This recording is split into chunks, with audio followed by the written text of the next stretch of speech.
This is one of the homes that was damaged during yesterday's storm. You can see that there are trees that fell onto the deck, but also the whole foundation to this deck has been uprooted. Now, the woman who owns this home, she said she doesn't want to be on camera, but she does say she's lucky to be alive. The cool thing about Hyperfest is that you can ride in cars just like this one with professional drivers like Andrew Heffring.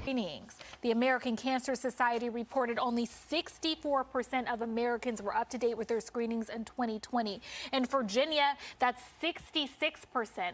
But this year, leaders with the Community Health Center of the New River Valley, they say 54% of its patients are up to date with their screenings. Good morning. Well, yes, I wanted to get outside of the storm chaser. As you can see, we are in Roanoke, and I wanted to measure the snow for you, so I'm going to go ahead and do that right now. It looks like we are about 3 inches. So we have about 3 inches of snow in Roanoke. Around 1 this morning, Roanoke City Police, they were called about a domestic incident that happened inside an apartment complex near the Melrose Branch Library where a man had a knife.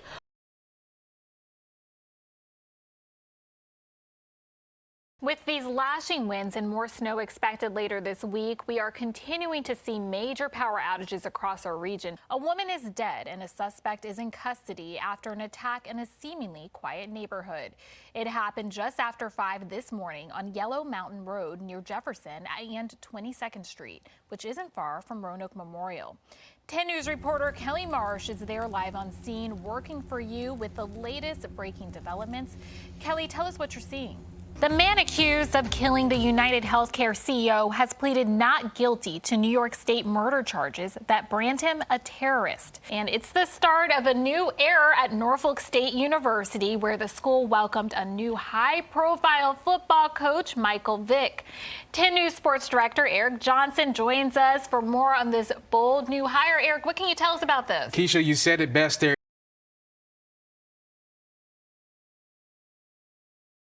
We did have a tornado move through here. The National Weather Service says a tornado with winds of 100 to 105 miles per hour touched down in Salem. It was on the ground for about a minute or two. It's been quite a while since we've had anything like this happen. The team from the National Weather Service toured around Salem today, checking out all of the damage. They saw downed trees in people's front yards, knocked over fences, and a lot of broken windows. This is one of the homes that was damaged during yesterday's storm. You can see that there are trees that fell onto the deck, but also the whole foundation to this deck has been uprooted. Now, the woman who owns this home, she said she doesn't want to be on camera, but she does say she's lucky to be alive. Appalachian Power is also checking out the damage left in the wake of the storm. They're working on restoring power to thousands of customers in the Commonwealth. The hardest hit areas were Southwest Virginia, Giles, Buchanan, and Roanoke. Appalachian Power officials say most people will have the lights back on by Wednesday night. We're working 24-hour shifts. We've got more than 1,000 crews coming in from different areas as far away as Alabama, North Carolina. This is a great example of why it's important to have multiple ways to receive severe weather warnings. Keshia Lynn, 10 News, working for you. This Danville woman that you're about to meet, she is a mixer driver with Chandler Concrete. She's been in the industry for about a year. This has always been Danielle Taylor's childhood dream. Driving a truck that mixes concrete. It's a feeling of accomplishment or amazement. I like being able to say, hey, I did that parking lot or that garage. She has just a great attitude. Taylor has worked at Chandler Concrete for about a year. She is one of 3 females who currently work in the field for this company in Roanoke and Christiansburg. It's great that there's 3 of us out here. I hope that more will join on. There are more than 12,000 concrete workers in the U.S., but Zippia reports only 3% were female in 2021. That comes out to about 360.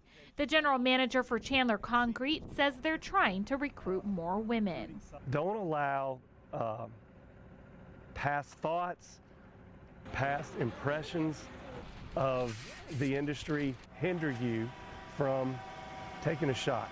Taylor has this message for women. I don't feel any difference being a woman or being a person of color.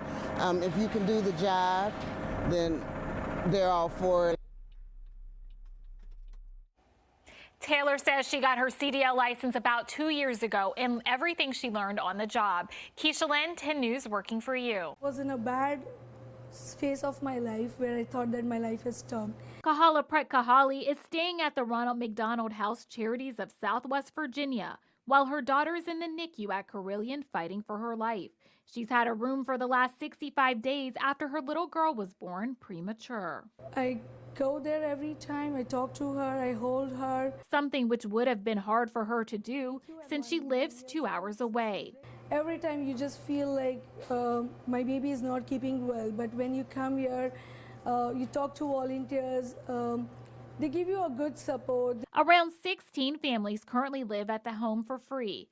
Kahali says their support also helps. Every evening, like around 7:30 to 8:30, all of the families at the dinner time, we chit-chat to each other, talk to everybody. To stay here, families must live 25 miles or more from the house, and their children must be pediatric patients younger than 21. This is a typical room where a family might stay at the Ronald McDonald House Charities. It's celebrating 40 years, and it typically helps about 700 families a year. Rooms cost about $41,000 a year. While they receive funding from McDonald's, they depend on donations. Donor and Community Relations Coordinator Montana Kimry says providing these services warms her heart. What they need most is mom and dad, and being able to provide that and know that that child is not going to be alone in a hospital, there's no words that can describe it. Something Kahali is grateful for as she plans to take her daughter home in 4 weeks.